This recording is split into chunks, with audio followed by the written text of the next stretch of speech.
My 5-year-old threw a huge temper tantrum at Target yesterday. Here's how I handle it. We all know that feeling when our kids get angry and mad in public. Everyone's watching, they're yelling, they're screaming. You can see yourself turning red. You can feel that anger boiling inside of you. And you're just trying not to lose yourself in that moment. And as a single dad of 2 little girls, this happens to me all the time. But I have built a system that keeps me calm and teaches them the right lessons afterwards. So my name is Tony. I am documenting my life as a single dad, building health, wealth, and relationship in real time while you watch. So let's get this out the way that public tantrums is going to happen.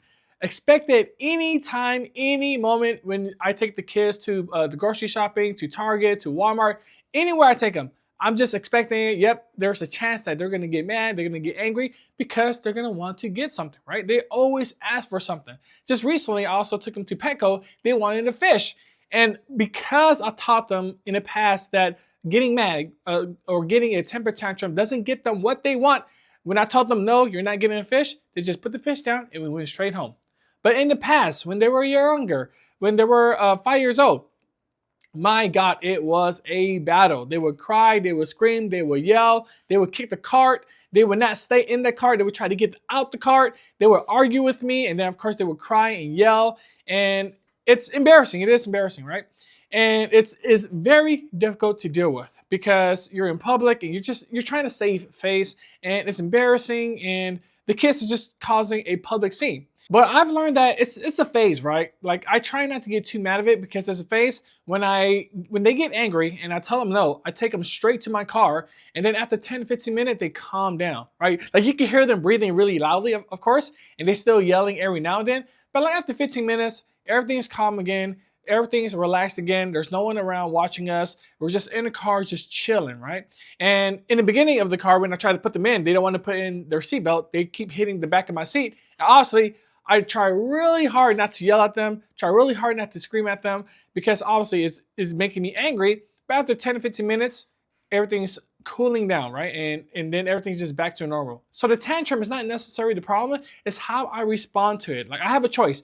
If they throw a tantrum in the public spaces, I could spank them, which obviously is not good. I could yell at them, which obviously is not good. I take them to the car as quickly as possible because there everything's isolated and everybody could calm down and relax in their car seat. Now the golden rule is to never cave into the kids' demands.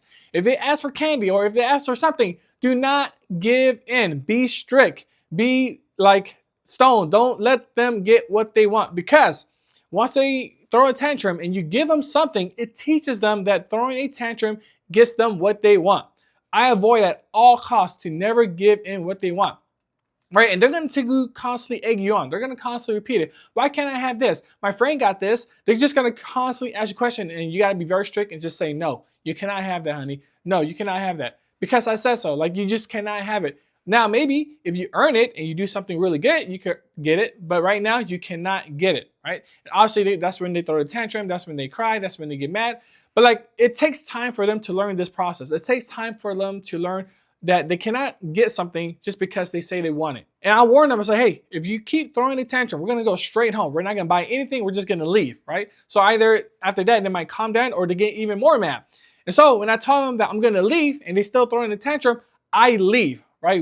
I stick to my word. If I say I'm gonna do something, I'm going to do it. And it shows the kids that I'm not kidding around. It shows them that I'm not playing around. So when they throw a tantrum, and it already happened a few times in the beginning, where they did not listen, I took them out straight of the Target or the store and went straight to the car, right? So we did not get anything because we were supposed to buy maybe toys, we were supposed to buy maybe groceries and stuff like that. We didn't buy anything, and so we just went straight there. So even though I did not finish shopping, which was the whole goal, I taught my kids that just because they throw a tantrum, they cannot get what they want. It doesn't work on me. It doesn't work in general. Like, you cannot get mad at stuff and then get something, right? I taught them that just because they cry, just because they get mad, just because they do X, Y, and Z, they're not going to get it. Quick thing, if you're getting value so far, please like and subscribe. It helps the channel grow. Thank you so much. Now, how do I stay calm in these situations? How do I stay steady and stoic during this situation? Because also in the beginning, I was still learning as a single dad and just a dad in general about how to handle very hard kids in public. And so what I do is I just remind myself that these are kids, okay? I cannot treat them as adult because an adult should know better. I treat them as kids. They are still learning, right? They are still trying to adapt to the world and try to understand my decision making, and they're just trying to learn everything. They're still in the learning process. So it's hard for me to get mad at them because I know that they're still learning. So when I reframe the tantrums like, oh, okay, here's another learning moment. Here is another teaching moment that I need to teach them that this is not the way. It makes it easier for me to not be mad. It makes it easier for me to not get angry. Because I'm just reminding myself, like, these are kids. They're still learning, right? Just teach them and stay stoic and stay strong and back up my decisions by doing what I say I was going to do and then just handle it, right? So I'm not necessarily getting mad at my kids. I'm just getting mad at the situation because they're doing it in public and we're trying to do something as in grocery shopping. I'm just getting mad necessarily at the situation, but not at my kids because I know that they are still learning. And to me, the best thing you could do during the tantrum is just to get out the store. Like, get out the store as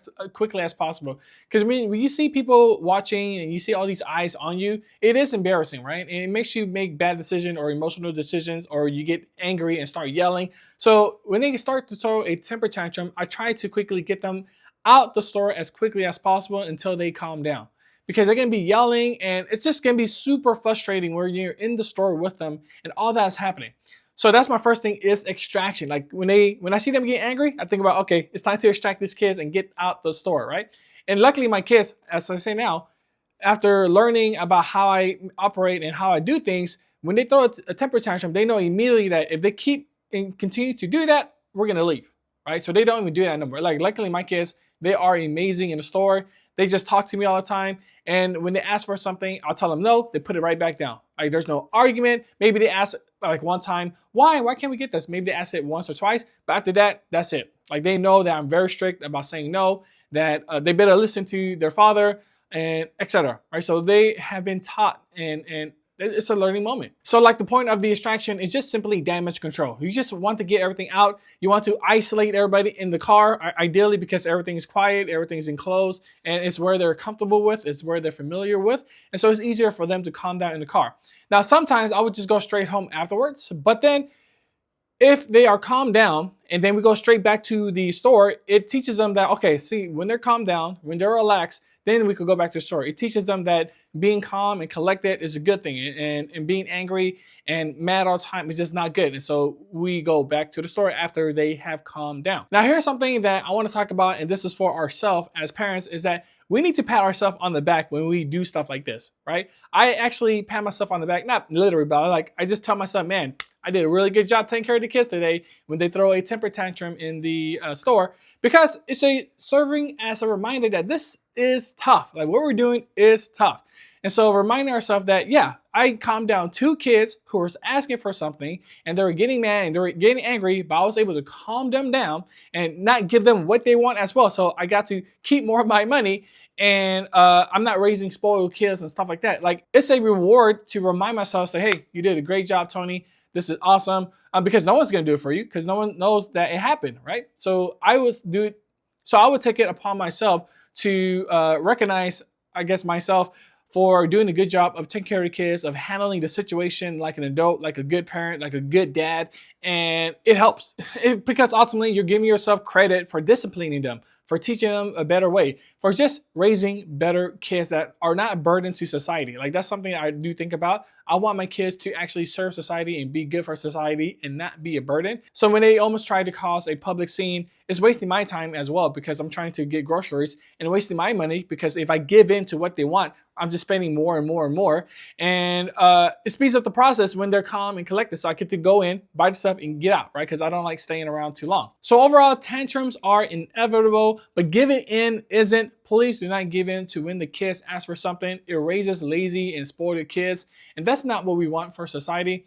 And I handle my kids by being calm, by being collected, by getting them out of the situation when they do throw a temper tantrum, and just teaching them that this is not the way. So I hope that was helpful. My name is Tony Chan. If you want to watch more videos on me documenting my life, check out this next video on the end screen.